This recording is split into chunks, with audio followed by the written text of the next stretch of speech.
tas tā kā Monet uzlikt uz ležē.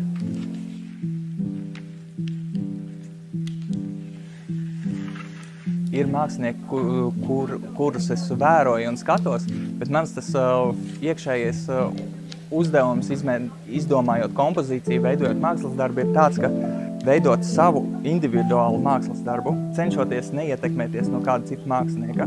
Ainava šobrīd tajā manā daļradē ir izkristalizējusies tādēļ, ka mūsdienās ir tik daudz informācijas, negatīvas informācijas sociālajos mēdījos, ka man tas viss apriepies.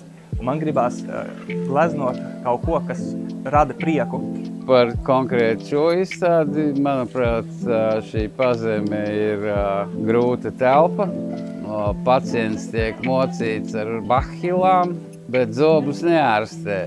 Aplūkojot gleznu, mēs varam ieraudzīt kaut ko, kas nenogurdina skatītāju. Es vēlējos veidot izstādi, kas visu laiku pārsteidz skatītāju, rada kaut kādus jaunus impulsus, iespējas aplūkot kaut ko, kas varbūt citās vietās nav eksponēts. Tā kā tas ir šeit 90% glezna sižets un motīvs ir ņemts no Garcija Mainavas, kur man ir vecā tēva māja, kuras pamazām arī atjaunoju. Šajā izstādē ir aplūkojams gleznas, kuras es esmu sakombinējis no iespaidiem, no fotogrāfijām un kaut kā, kas ir mani uzrunājis vidē, mežā Garcija Mainavā.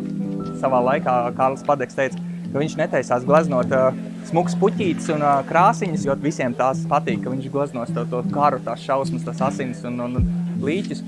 Mūsdienās drusku kultūra telpā pietrūkst pozitīvās enerģijas.